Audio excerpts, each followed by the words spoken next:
तुमचं आजचं राशी भविष्य काय सांगतो पहा आजचं राशी भविष्य।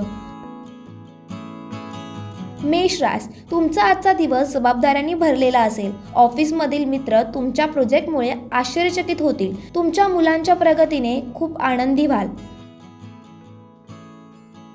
वृषभ रास, तुमच्या कार्यक्षेत्रात यश मिळत राहील। तुमच्या कामाची क्षमता वाढवावी, यामुळे तुम्हाला अपेक्षित फायदे मिळतील। तुमचे वैवाहिक जीवन आनंदाने भरलेले असेल।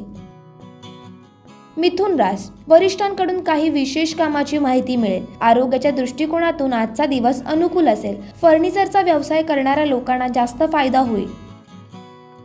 कर्क रास, उत्पन्न वाढले की तुमच्या जबाबदाऱ्याही वाढतील। रोजगाराच्या नवीन संधी मिळतील। घरातील वडीलधाऱ्यांच्या बोलण्याला महत्त्व द्या।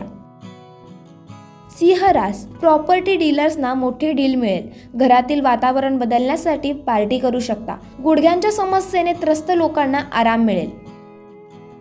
कन्या रास, आज तुमचे सर्व प्रयत्न यशस्वी होतील। स्पर्धा परीक्षांची तयारी करणाऱ्या विद्यार्थ्यांना लवकरच यश मिळेल। आज तुमचे आरोग्य चांगले राहणार आहे। तुळ रास, या राशीच्या स्पर्धा परीक्षांच्या विद्यार्थ्यांना यशाच्या शिखरावर पोहोचण्यात यश मिळेल। अनावश्यक गोष्टींवर खर्च करणे टाळावे। वृश्चिक रास, तुमच्या भावना मित्रांसमोर व्यक्त कराल, ज्यामुळे तुमचे मन हलके होईल। कोणताही अनुभव व्यक्तीचे मत घेतल्याशिवाय व्यवसाय सुरू करू नये। धनुरास, आरोग्याशी संबंधित समस्यांनी ग्रसलेल्या लोकांना आराम मिळेल। कार्यक्षेत्रात सकारात्मक बदल दिसून येतील। वैवाहिक जीवनात आनंद आणि समृद्धीचे वातावरण असेल।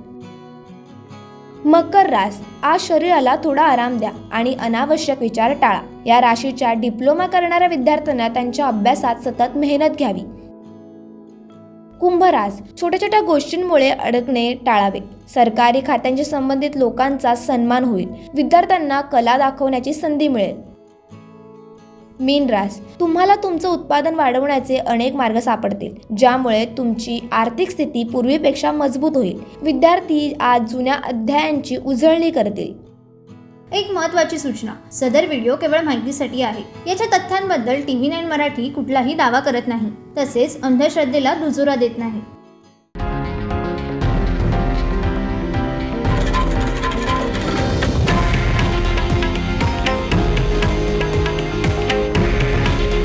हे आहे देशातील नंबर 1 न्यूज नेटवर्क आणि आपण पाहत आहात TV9 मराठी। काळजी तुमची, हित महाराष्ट्राचं।